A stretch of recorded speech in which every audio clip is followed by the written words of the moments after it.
कुरान और हदीस के खिलाफ है, अल्लाह के अहकामात और मोहम्मद सल्लल्लाहु अलैहि वसल्लम के पैगामात के खिलाफ है, वो चीज़ छोड़ के सब बातें मानो, तो उन्हें एहसास होगा कि आप उनसे और मोहब्बत करते, और आस्ते आस्ते प्यार से जो यकसानियत है उनको बयान करो।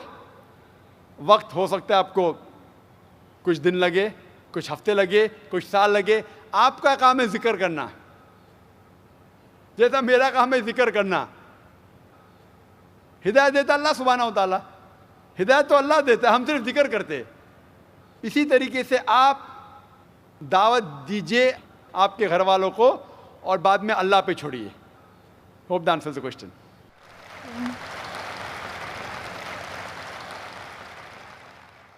माइक नंबर 2 में कोई गैर मुस्लिम भाई हो तो सवाल कर सकते हैं। Good evening, sir. My name is Hardik Rathod, and my profession is I'm studying in commerce. So my question is, I'm not clear with the concept of Makkah. That every person says that Makkah is in the center of the world. I'm not yet clear with this concept. I keep on asking with my friends that what actually Makkah is, but no one can give me the reliable answer. So please, I want to request you that please can you tell me in pure Hindi or English that what the actual concept of Makkah is? भाई साहब का सवाल है कि मैं अब तक ये नहीं जान सका मक्का क्या है, मैं ये नहीं जान सका क्यों कहते हैं कि मक्का ज़मीन के सेंटर में है, महवर में है। मैं ये नहीं जान सका कि मक्का क्या चीज़ है। भाई साहब, मक्का जिस तरीके से कुरान मजीद में ज़िक्र आता है सूरह इमरान में सूरह नंबर 3 आयत नंबर 96 में कि बक्का वो जगह है जो सबसे पहले इबादत के लिए बनाई गई, सबसे पहले इबादत की जगह बनाई गई वो है मक्का। और कुरान मजीद में लिखा है सूरह इसरा में चैप्टर नंबर 17 आयत नंबर 1 में कि इसके इर्द गिर्द अमन है, और मक्का को कहा गया है दारुल अमन। और जहाँ तक के सेंटर का सवाल है, आप जब वर्ल्ड मैप देखेंगे, आप स्कूल में पढ़े होंगे वर्ल्ड मैप आप खोलेंगे तो आप देखेंगे कि नॉर्थ पोल ऊपर है, साउथ पोल नीचे है, वेस्ट के तरफ है अमेरिका, ईस्ट के तरफ आप देखेंगे जापान, सऊदी अरेबिया जो है सेंटर में, और मक्का जो है, जो सिटी मक्का है वो डॉट आप देखेंगे ऊपर और नीचे भी सेंटर में, लेफ्ट एंड राइट में भी सेंटर में। तो इसीलिए वर्ल्ड मैप आप देखेंगे तो मक्का इज इन द सेंटर, मतलब महवर है। So that is one of the meanings. But real है क्या वो दारुल अमन है, और वो अमन की जगह है, और वो पहली इबादत के लिए जगह बनाई गई। अल्लाह सुब्हानहू व तआला फरमाते कुरान मजीद में, I see the people's means like the bhakt of Allah. They pierce their body and their means they do rally out on the road. What is it actually? भाई साहब ने सवाल किया कि हम देखते हैं कि मुसलमान लोग अपने जिस्म को मारते हैं और खून करते हैं, क्या है? कुरान मजीद में कहा भी नहीं लिखा है कि मुसलमान should pierce the body. Quran Majeed में कहा नहीं लिखा है कि अपने जिस्म को मारना चाहिए। जहाँ तक कि सही हदीस है, सही हदीस में अल्लाह के फरमाते अगर इंतकाल होता है आपके घर वाले का या कोई नुकसान होता है, मैक्सिमम आप 3 दिन तक शोक मना सकते हैं, 3 दिन से ज़्यादा नहीं, क्योंकि किसी का भी इंतकाल होता है वो अल्लाह की तरफ से है। तो इंतकाल होने के बाद भी, मौत के बाद भी अगर आपको शोक मनाना है, अगर आपको you want to wail and cry, maximum 3 days. तो ये कुरान और हदीस के मुताबिक नहीं है, और कोई भी करता है तो कुरान के खिलाफ करता है। Hope the answer the question. Mike number 1 से सवाल भाई। My name is Avinav Kumar and I am a marketing manager. I want to ask you a question that why God has created this universe, us, and if God is one, then why He started with so many religions and coming to a point and contradicting itself in past, now saying that all these things which are in past, like you have said Bhagavad Gita, Ved or Bible or anything. They are not for this time. If I am seeing the scenario in the present scenario, I am thinking that any religion needs to grow up. Anyone, either it is Hinduism, either it is Christianity, either it is Muslim, any religion, Islam. And why God is contradicting Himself by saying those things or saying those things in those scriptures? भाई साहब का पहला सवाल कि खुदा ने, ईश्वर ने हमें क्यों बनाया। दूसरा सवाल कि खुदा ने इतने मुख्तलिफ मज़ाहिब क्यों बनाए, वाई सो मेनी रिलीजन्स। और तीसरा सवाल, खुदा कॉन्ट्रडिक्ट क्यों करता है, खुदा इख्तिलाफ क्यों करता है, पहले ये पहले वो, फिर भगवद गीता में, फिर कुरान में, क्यों ऐसा कॉन्ट्रडिक्शन है। 3 सवाल बराबर। पहला सवाल कि खुदा ने हमें क्यों बनाया है, इसके ऊपर पूरी तकरीर किया हूँ मैं। Purpose of creation, purpose of creation पूरी तकरीर है मेरी 1.5-2 घंटे की, सवाल जवाब के साथ 3-3.5 घंटे की, वक्त नहीं है, लेकिन मेन पॉइंट कहूँगा। अल्लाह ताला फरमाते हैं सूरह मुल्क में, सूरा नंबर 67 वर्स नंबर 2 में, अल्लाज़ी खलक़ल मौत वल हयाता, कि अल्लाह सुब्हाना व तआला ने मौत और ज़िंदगी बनाई ताकि वो ये जान सके आप लोग में से कौन अच्छा है, to test which of you is good in deeds. Allah सुब्हाना व तआला के कई मखलूक़ात है, सबसे बेहतरीन मखलूक़ है इंसान। बाकी जितने मखलूक़ात है वो मुस्लिम है, वो ऑलरेडी अल्लाह सुब्हाना व तआला का कहना मानते हैं। अभी जो इंसान हैं उनको इजाज़त दी गई है, फ्री विल दी गई है कि वो अल्लाह की बात माने या ना माने। Almighty God has given us the free will. Free will दिया गया है कि आप चाहो तो अल्लाह की बात मानो, चाहो तो न मानो। ये फ्री विल देने के बाद अल्लाह सुब्हाना व तआला नाजिल किया है कि इस दुनिया का टेस्ट क्या है, द रूल्स एंड रेगुलेशंस। इस दुनिया में इंसान को किस तरीके से जीना, ये लिखा गया कुरान मजीद में। अगर आप अल्लाह के अहकामात के मुताबिक चलते हैं तो आप सफलता पाएंगे और इंशाअल्लाह जन्नत में जाएंगे। अगर अहकामात के मुताबिक नहीं चलेंगे तो आप इस एग्जामिनेशन में फेल होंगे और फिर जन्नत में नहीं जाएंगे, दोज़ख में जाएंगे। So this life is the test for the hereafter. ये ज़िंदगी आखिरत के लिए इम्तिहान है। मैं आपसे पूछूंगा कि आप कॉलेज क्यों जाते, तो आप बोलेंगे ग्रेजुएट बनने के लिए। अब मेडिकल कॉलेज क्यों जाते, तो आप बोलेंगे डॉक्टर बनने के लिए। तो हम ये दुनिया में आए टेस्ट पास करने के लिए, क्योंकि इस दुनिया में आने के पहले सूरह आराफ सूरा नंबर 7 आयत नंबर 172 में लिखा है कि अल्लाह सुब्हाना व तआला ने सारी इंसानियत को, आदम से अब तक सारी इंसानियत को, फ्रॉम द लॉइन्स ऑफ एडम खड़ा किया, पूछा कि कौन है इबादत के लायक, और सब ने कहा सिर्फ एक अल्लाह सुब्हाना व तआला।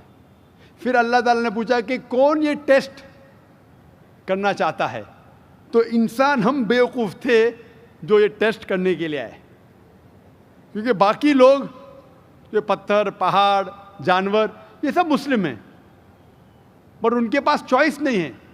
अगर आपके पास चॉइस नहीं है, लाइक फरिश्ते के पास चॉइस नहीं, जो भी अल्लाह कहते वो उनकी बात मानते। लेकिन हमको चॉइस देने के बाद अगर हम अल्लाह की बात माने तो हम फरिश्ते के ऊपर हो जाएंगे, अगर नहीं मानेंगे तो फरिश्ते के नीचे शैतान के साथ होंगे। तो हमने बोले नहीं, हमको तो फर्स्ट क्लास फर्स्ट आना है, तो आ गए हम वहाँ पर, हम इस दुनिया में, ठीक है। तो ये टेस्ट है, और इंसान सबसे अच्छी मखलूक है, best creation of almighty God. तो this life is the test for the hereafter. और अल्लाह ताला फरमाते सूरह दारियात में सूरा नंबर 51 आयत नंबर 56, वमा खलक़तुल जिन्ना वल इंसा इल्ला लियअबुदून, कि हमने जिन और इंसान को नहीं बनाया सिर्फ अल्लाह की इबादत करने के लिए, और इबादत के लिए अल्लाह की बात मानना ज़रूरी है। So this life is a test for the hereafter. ये जो ज़िंदगी है आखिरत के लिए हमारे लिए इम्तिहान है। आपका सवाल नंबर 2 कि अल्लाह ने मुख्तलिफ मज़ाहिब क्यों बनाए। अल्लाह ने सिर्फ एक ही मज़हब बनाया है, एक ही दीन, जिसका नाम कुरान में है सूरह अल इमरान सूरा नंबर 3 आयत नंबर 19 में, इन्ना दीन इंदल्लाहिल इस्लाम, the only religion acceptable in the sight of Allah is Islam. सिर्फ एक ही दीन जो अल्लाह के नज़दीक सही है वो इस्लाम। इस्लाम के मानी है अमन, पीस। इस्लाम के मानी है to submit your will to God. खुद अपने ख्वाहिश से अल्लाह के अहकामात के मुताबिक ज़िंदगी को बसर करना। इस्लाम का मतलब ये नहीं कि मोहम्मद सुल्तान जाकिर, इस्लाम मतलब अल्लाह के अहकामात पे अमल करना और अमन हासिल करना। तो जितने पैगंबर आए सिर्फ इस्लाम सिखाए, मज़हब एक ही है लेकिन मज़हब का पैगाम बदला गया। जिस तरीके से जो पहले भाई साहब के सवाल में मैंने जवाब दिया था कि सारे पैगंबर का अहम पैगाम था कि खुदा एक है, सिर्फ उसकी इबादत करो, और आखिरी पैगंबर मोहम्मद सल्लल्लाहु अलैहि वसल्लम में बाकी चीज़ में लिटिल बिट डिफरेंस होगा, but the basic message was the same. Basic जो पैगाम था, एक खुदा, सिर्फ उसकी इबादत करो, उस खुदा की कोई प्रतिमा नहीं, बुत परस्ती गलत है, और इस ईश्वर के आखिरी पैगंबर मोहम्मद सल्लल्लाहु अलैहि वसल्लम। लेकिन क्योंकि वक्त जाने की वजह से जो पैगाम जो दिया गया था वो बदलता गया, जैसे मैंने कहा। तो जितनी मजहबी किताबें जो कुरान के पहले आए, कोई भी मजहबी किताब महफूज नहीं है। हिंदू स्कॉलर्स खुद कहते हैं कि the Vedas have been changed. Bible scholars खुद कहते हैं बाइबल्स हैव बीन चेंज्ड। जितने मजहबी किताब के स्कॉलर्स कहते हैं कि उनकी मजहबी किताब में तब्दीली आ चुकी है, लेकिन कुरान में अल्हम्दुलिल्लाह। और जो दुश्मन इस्लाम है, अकॉर्डिंग टू विलियम मूर, जो एक इस्लाम का बहुत ग्रेट क्रिटिक है, इस्लाम के खिलाफ बात करता है, वो फिर भी कहता है 200 साल पहले कहा कि एक वाहिद मजहबी किताब जो 1200 साल तक के महफूज है वो है कुरान। तो मजहब एक ही है, अल्लाह में मानना, उसकी इबादत करना, उसके अलावा किसी की इबादत नहीं करना, और आखिरी पैगंबर मोहम्मद सल्लल्लाहु अलैहि वसल्लम। एक ही मजहब। हम लोगों ने उसके गलत डिफरेंट नाम दिए, तो मजहब एक ही था। आपका आखिरी सवाल, इतने डिफरेंसेस क्यों पैदा किए? वो अल्लाह ने नहीं किए, इंसान ने किए।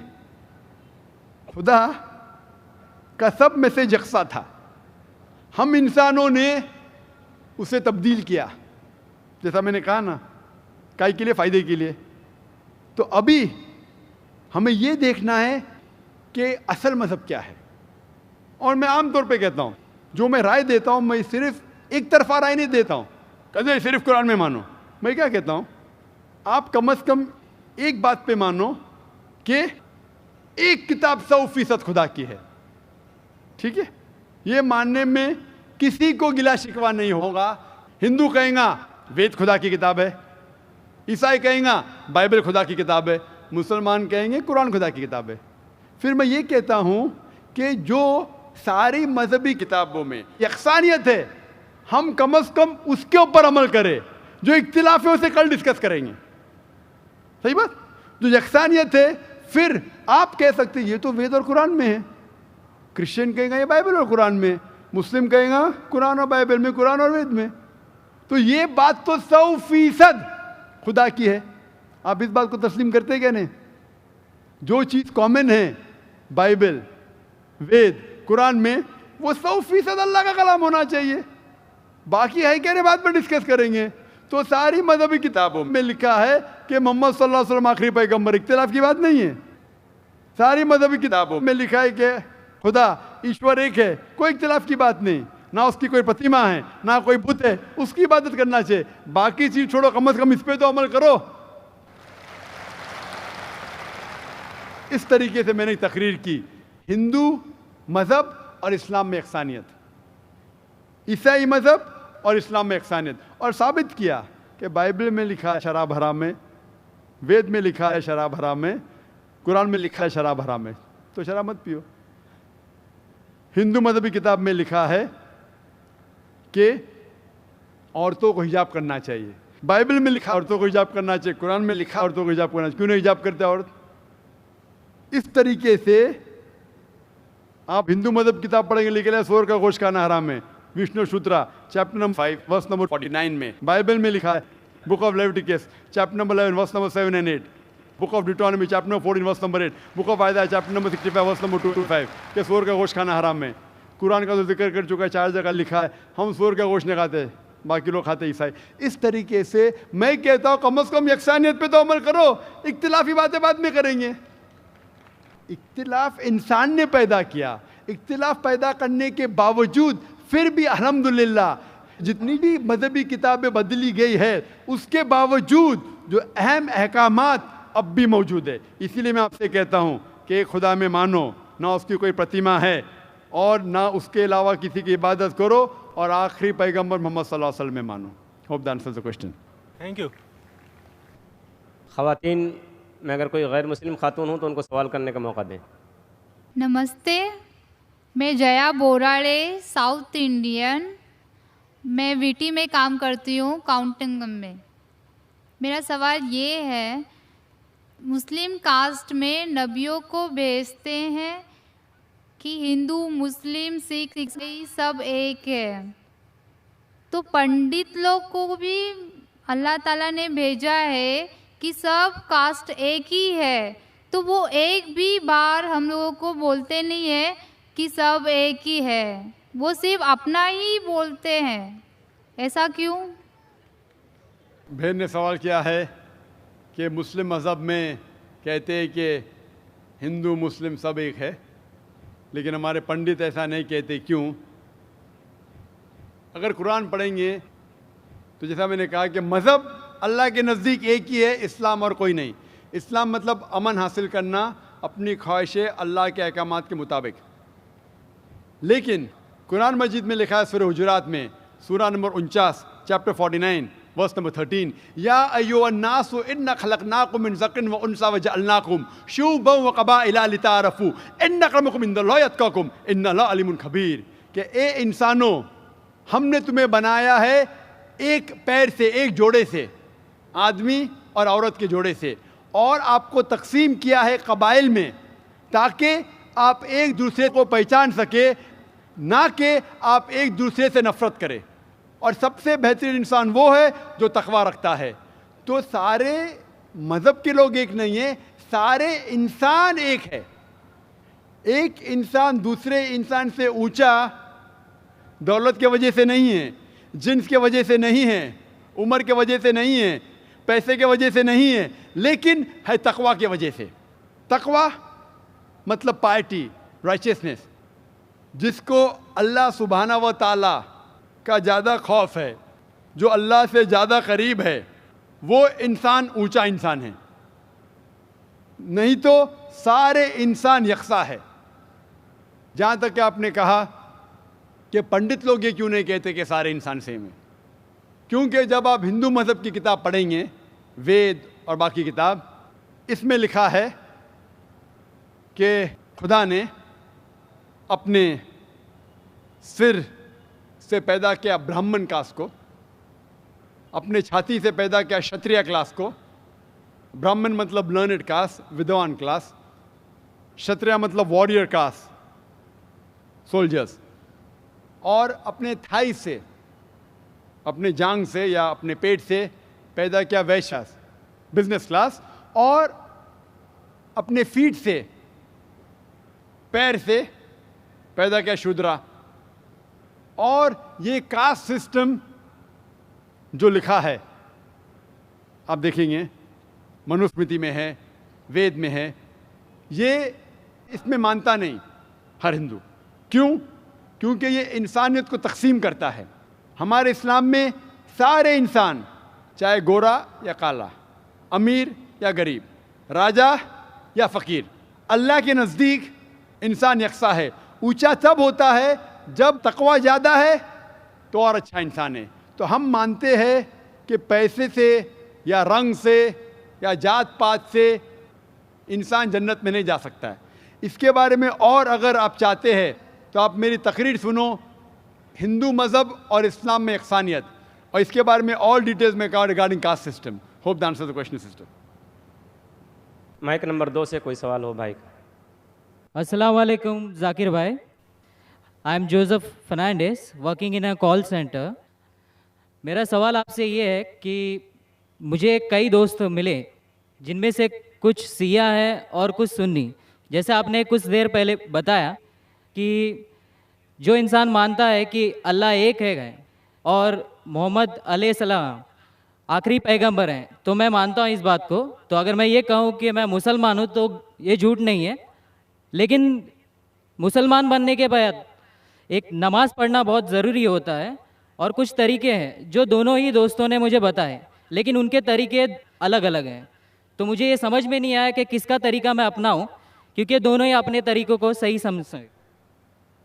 भाई साहब ने सवाल किया कि अगर अल्लाह एक है उसमें मानना है और मोहम्मद सल्लल्लाहु अलैहि वसल्लम पैगम्बर है तो मैं मानता हूँ, तो उस तरीके से मुसलमान हूँ मैं। लेकिन मेरे दो दोस्त, एक शिया एक सुन्नी, और मुसलमान बनने के लिए नमाज़ पढ़ना ज़रूरी है, तो किस तरीके से नमाज़ पढ़ूँ? भाई साहब, आप कहते हैं कि अल्लाह एक है, आप मानते हैं कि अल्लाह के पैगम्बर मोहम्मद सल्लल्लाहु अलैहि वसल्लम आखिरी पैगम्बर है, तो आपने कहा कि किस तरीके से नमाज़ पढ़ूँ? ये शिया सुन्नी जो आपने पूछा, आप जब कुरान पढ़ेंगे, कुरान में ना शिया है ना सुन्नी है, कुरान में ना शिया है ना सुन्नी है।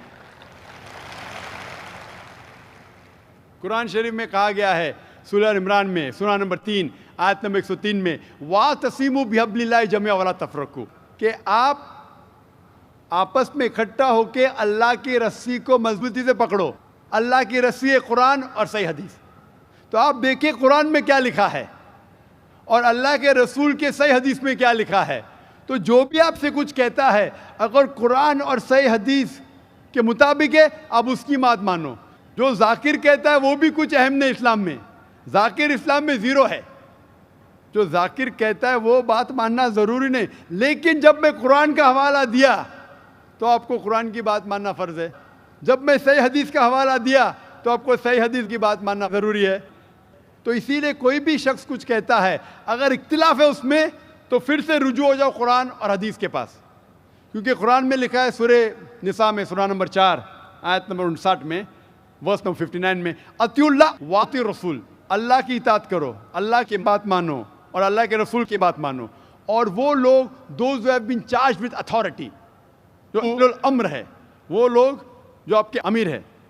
लेकिन अगर इनमें इख्तिलाफ है, फिर से रुजू हो कुरान और हदीस के पास, अल्लाह और अल्लाह के रसूल के पास। तो अगर दो शख्स, दो आलिम, कोई भी अगर इख्तिलाफ है, आप फिर से मुड़ो अल्लाह और अल्लाह के रसूल के पास, कुरान और सही हदीस के पास। फिर देखो कि कौन सा दोस्त, कौन सा मुस्लिम, कौन सा आलिम, कौन सा मौलाना कुरान और सही हदीस के मुताबिक कह रहा है। आप समझे? तो इससे पता चलेगा कि क्या सही है। आप बोलते हैं कि नमाज पढ़ने के तरीके में इख्तिलाफ है, शुरू में कम से कम जो यकसा है वो तो शुरू करो। इख्तिलाफ वो थोड़ा है, नमाज के तरीके में इख्तिलाफ वो थोड़ा है, जो यकसा है वो तो शुरू करो। अगर आप मुसलमान बनना चाहते हैं तो इतना वक्त क्यों ले रहे? खाली नाम के मुसलमान होना ज़रूरी नहीं है, वो कोई फ़ायदा नहीं। अमली तौर पे मानो कि अल्लाह एक है, उसकी इबादत करो और आखिरी रसूल मोहम्मद सल्लल्लाहु अलैहि वसल्लम पे ईमान लाओ। और उसके बाद फिर तहकीक करो, आपके दो दोस्त लोग जो बोल रहे कुरान से कौन मैच करता है, सही हदीस से कौन मैच करता है, क्योंकि अल्लाह के रसूल फरमाते, सही बुखारी की हदीस है, उस तरीके से नमाज पढ़ो जिस तरीके से आपने मुझे देखा। तो जो सही हदीस से साबित है, कुरान और सही हदीस से, उस तरीके से नमाज पढ़ो। लेकिन अगर 19-20 फ़र्क है, कम से कम जो यकसा है वो तो शुरू करो। इख्तिलाफी बातों पे तहकीक करो, इंशाअल्लाह पता लग जाएगा आपको क्या सही है। तो इंशाअल्लाह अभी आप सिर्फ नाम के मुसलमान मत न हो, अमली तौर के ऊपर मानो कि अल्लाह एक है और अल्लाह के रसूल मोहम्मद सल्लल्लाहु अलैहि वसल्लम आखिरी पैगंबर है। Hope that answers the question. Thank you sir. Mike number 1 से सवाल कर सकते हैं, कीजिए। जाकिर भाई, मेरा नाम शिवा था। कुछ साल पहले मैं इतना तो नॉलेज रखता था कि मतलब एक शांति नहीं मिलता था एक भगवान को मानने में, पूजा करने में।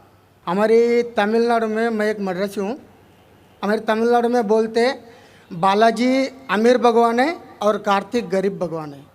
तो इससे मैं सहमत नहीं था। मैं बोलता था जब हम इंसानों में हो सकता है, भगवानों में नहीं हो सकता है।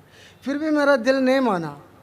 जब मैं भागा भागा फिरता था, फिर अचानक मेरे को ना क्रिश्चियन दोस्त लोग मिले। फिर उन लोगों के साथ मैं प्रेयर करने के लिए जाता था। फिर प्रेयर में जाता था, प्रेयर करता था, बहुत आनंद लगा, अच्छा लगा। फिर बाइबल में खुद पढ़ने लगा। उसमें भी बहुत जगह में बयान नहीं होता कि भाई दिल नहीं मानता है। ईसा अलैहिस्सलाम बोलते मानता है नहीं कि वो खुदा है। फिर मैं साथ ही हमारे मोहल्ले में मुसलमान दोस्त लोग भी है। फिर उन लोग एक आयत पढ़ के मेरे को तर्जुमा बताया, कुल वल्लाहु अहद अल्लाहु समद लम यलिद वलम यूलद वलम यकुन लहू कुफुवन अहद। तो इसमें मैं बहुत सहमत हुआ, क्योंकि ना शरीर है, ना माँ बाप है, ना रूप है। बहुत अच्छा लगा मेरे को, ठंडा लगा। ये हुआ 2003 के पहले। फिर मैं 2004 में डायरेक्ट फ़ौरन कलमा पढ़ा के इस्लाम कबूल किया, मुसलमान हुआ। अब ये है, मैं मुसलमान होने के बाद मेरे को इतना नॉलेज नहीं था, जानकारी नहीं था। मेरा सवाल यही है, इतना नॉलेज नहीं था, फिर भी मैं ड्रिंक करता था। फिर बहुत लोग मुझे समझाए ये गलत है, आपने तू आया नहीं मज़हब में, ऐसा नहीं चलेगा। फिर मैंने आखिर अल्लाह करम से छोड़ भी दिया। मेरी सवाल ये है, कुरान में नशे की बयान आता है, मेरी दिल कहता है कि नशा तो सब नशा होता है, सिगरेट हो, गंजा हो, चिलीम हो, कुछ भी चीज़ हो, नशा तो नशा होता है। मेरे मोहल्ले में जो मुझे मना करते वही हाफिज मौलाना लोग दम मारते हैं। ये नशा है क्या नहीं है, सही है क्या गलत है? भाई साहब का सवाल है। अल्हम्दुलिल्लाह, हिंदू मज़हब में शांति नहीं थी तो बाद में ईसाईयत कबूल की। पहले अच्छा लगा, बाइबल पढ़ी तो पता लगा काफ़ी गड़बड़ है, छोड़ दिया। फिर मुसलमान दोस्त ने कहा, एक सूरत पढ़ी, सूरह इखलास, और इतना खुश हुए कि इसने इस्लाम कबूल किया 3-4 साल पहले। अल्लाह इनको जज़ाए खैर दे। और कुछ बुरी आदत थी जो फिर भी करता था, दोस्तों ने कहा तो बुरी आदत छोड़ दिया अल्हम्दुलिल्लाह। अभी वो पूछना चाहता है एक सवाल कि कुरान मजीद में लिखा है कि नशा हराम है, तो नशे के साथ साथ पीना, चरस, गांजा ये भी हराम है क्या? कुरान मजीद में लिखा है सूरह माइदा में सूरह नंबर 5 आयत नंबर 90 में, या लज़ीना आमनू इन्नमल खम्रु वल मैसुरु वल अनज़ाबु वल अज़लामु रिज्सुम मिन शैतान फज्तनिबू लअल्लकुम तुफ्लिहून। कि कहो ईमान वालों से, इन्नमल खम्रु वल मैसुरु, कि मोस्ट सर्टनली कहो ईमान वाले से कि नशा, नशे वाली चीज़, खमर, आइडल वर्शिप, बुत परस्ती, फॉर्चून टेलिंग, ये सारी चीज़ें हराम हैं। रिज्सुम मिन शैतान, ये शैतान की चीज़ें हैं। फज्तनिबू लअल्लकुम तुफ्लिहून, इससे दूर रहो ताकि आप सफलता पाओ। तो कुरान मजीद में लिखा है कि नशे वाली चीज़, इन्नमल खम्रु वल मैसुरु, गैम्बलिंग, जुआ खेलना, फॉर्चून टेलिंग, और अल्लाह के अलावा किसी और की इबादत करना, बुत परस्ती, ये चारों चीज़ हराम है। आपका सवाल था कि नशा सिर्फ शराब में है क्या, पीना, चरस, गांजा में भी? जहाँ तक के नशे की चीज़ है, कोई भी नशे की चीज़, चाहे विस्की हो या बियर हो, चाहे रम हो या ब्रांडी हो, या चाहे चरस हो या गांजा हो, चाहे वो पिया गया हो लिक्विड वाइज या फूका गया हो, अगर उससे नशा आता है तो ये हराम है। अल्लाह के रसूल फरमाते हैं मोहम्मद सल्लल्लाहु अलैहि वसल्लम, इब्न माजा में वॉल्यूम नंबर 3 चैप्टर नंबर 30, वो फरमाते कि anything intoxicates in large quantity is prohibited in small quantity. अगर कुछ चीज़ आपको नशा देती है बड़ी क्वांटिटी में, वो छोटी क्वांटिटी में भी हराम है। तो चरस, गांजा सब हराम है। आपका सवाल था कि पीना, पीना के मुराद चरस पीना हराम, नशा है। सिगरेट पीने का जवाब ज़रा डिफरेंट रहेगा। सिगरेट पीने का जवाब अलग है। जहाँ तक कि चरस, गांजा फूकना या नशा, ब्रांडी, ये आता है खमर के अंदर, हराम में। जहाँ तक सिगरेट पीने का सवाल है, पहले उलमा ये कहते थे कि ये मकरूह है, क्योंकि हदीस है अल्लाह के रसूल की कि जब आप नमाज़ पढ़ने जाते हैं तो जब कांदा प्याज खाते हैं तो सांस में बदबू आती है, इसी तरीके से सिगरेट पीने से बदबू आती है, तो मकरूह है। लेकिन अभी साइंस एडवांस होने के बाद पता लगता है कि सिगरेट पीने से इट इज़ स्लो पॉइजनिंग। और कुरान में कहा गया है सूरह बकरा में सूरह नंबर 2 आयत नंबर 195 में कि don't make your own hands the cause of your own destruction. आप अपने हाथ से अपनी कब्र मत खोदो, मीन डोंट कमिट सुसाइड, अपने हाथ से अपनी कब्र मत खोदो, ये मुहावरा है। Don't make your own hand the cause of A destruction, अपने हाथ से अपनी तबाही खुद मत करो। तो इससे पता चलता है कि सुसाइड, आत्महत्या करना हराम है। आज साइंस बढ़ने के बाद, तरक्की करने के बाद पता चला कि after alcohol the second most damaging to health it is cigarette smoking, it is smoking tobacco, tobacco in any form. और WHO के मुताबिक हर साल 40 लाख लोग सिर्फ मरते हैं सिगरेट स्मोकिंग से, तंबाकू से 40 लाख। और इसकी कई बीमारियां हैं, आप में तकरीर सुन सकते, डाइटरी लॉज ऑफ इस्लाम। इसीलिए 400 से ज़्यादा फतवे हैं मिस्र में, सऊदी अरेबिया में, कई उलमा के जो कहते हैं कि सिगरेट पीना स्लो पॉइजनिंग, इसीलिए हराम है। तो नए फतवे, सिगरेट पीना भी हराम है और नशे की हालत के अंदर ब्रांडी, वाइन, एवरीथिंग, चरस, गांजा तो बेशक हराम है। Hope that answers the question. ख़वातीन में अगर कोई गैर मुस्लिम खातून हो तो सवाल कर सकती हैं। My name is Gayatri and I am a student। मेरा सवाल ये है कि मेरी सहेली ने कहा था मुझे जो कुरान में दिया है वो सब सही है और मैं ये मानती हूँ और सारे मज़हब को मानती हूँ मैं। लेकिन मेरा सवाल ये है, मेरी सहेली ने कहा था जो हम लोग हिंदू में भगवान को पूजा करते हैं, जो हम लोग मूर्ति को पूजा करते हैं जो पत्थर का बना हुआ रहता है, लेकिन मेरी सहेली कहती है वो पत्थर है जो तुम्हें कुछ नहीं देगा, भले तुम कितना भी मांगो वो तुम्हें कुछ नहीं देगा। इसलिए तुम है ना हमारे जो कुरान शरीफ है तुम पढ़ो उससे और तुम्हें अच्छा लगेगा। और मैंने कहा कि बचपन से हमारे पेरेंट्स ने जो सिखाया, जो उन्होंने सिखाया भगवान है, हर एक मज़हब में हर एक पेरेंट्स अपने बच्चों को सिखाते हैं कि जो भी मज़हब है उनके बारे में जानकारी देते हैं, भले हमारे गुरु भी देते हैं, लेकिन जो बच्चे हैं अपने पेरेंट्स को और अपने गुरु को ही फॉलो करते हैं। मैंने भी ऐसे ही किया, लेकिन मेरी सहेली कहती है कि वो गलत है, तुम अपनी पत्थर को कुछ भी मांगो वो कुछ नहीं देगा, हम अल्लाह को एक मांगेंगे तो वो हमें सब कुछ देते हैं। बहन का सवाल है कि वो हिंदू है, बुत परस्ती करती है, उसकी मुस्लिम सहेली ने कहा कि बुत परस्ती मत करो, गलत है, एक भगवान में मानो, एक खुदा में मानो। लेकिन ये बहन कह रही है कि मैं मेरी वालदा की बात मानूँ, वालदेन की बात मानूँ या गुरु की बात मानूँ, क्या सहेली की बात मानूँ? बहन, सबसे बड़ा गुरु है ईश्वर, सबसे बड़ा गुरु है अल्लाह। आप ना सहेली की बात मानो, ना वालदेन की बात मानो, ईश्वर की बात मानो। ईश्वर क्या कहता है, भगवान क्या कहता है, और इसके लिए जो कुरान क्या कहता है, अगर उस चीज़ को आपको नहीं मानना है तो इंशाअल्लाह अगले शनिचर आओ, मेरी तकरीर है खुदा का तसव्वुर मुख्तलिफ मज़ाहिब में, और ये तकरीर में मैं साबित करूँगा आपके किताब से, हिंदू मजहबी किताब से, कि हिंदू मजहबी किताब में भी लिखा है कि खुदा एक है, उस खुदा की कोई प्रतिमा नहीं है और बुत परस्ती हराम है। इंशाअल्लाह आप अगले शनिचर आइए 22 तारीख को, इंशाअल्लाह तकरीर के बाद आप फिर से सवाल नहीं दोहराएंगी। आपके किताब के हिसाब से आपको एक खुदा को मानना है, एक ईश्वर को मानना है और सिर्फ उसकी इबादत करना है, और बुत परस्ती हराम है। अगले शनिचर 22 सैटरडे इंशाअल्लाह आप आना sister. Thank you. Mike number 2 में अगर कोई गैर मुस्लिम भाई हो तो सवाल कर सकते हैं। अस्सलाम वालेकुम डॉक्टर जाकिर नंगई, मेरा नाम अब्दुल्ला है। पिछले रमज़ान में अल्लाह ताला ने मेरे को हिदायत दी और मैंने कलमा पढ़ा।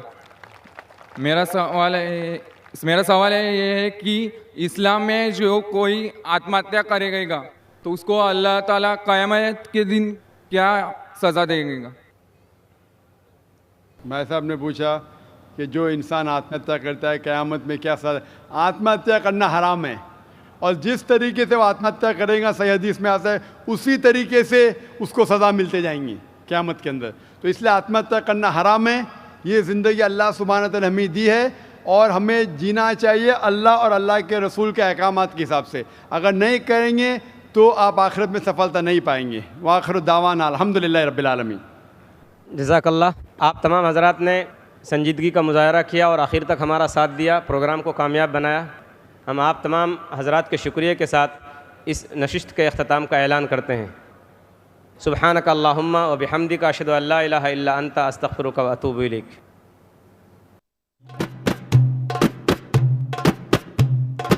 अल्लाहुम्मा सल्ली अला मुहम्मद, अल्लाहुम्मा सल्ली अला मुहम्मद, अल्लाहुम्मा सल्ली अला मुहम्मद,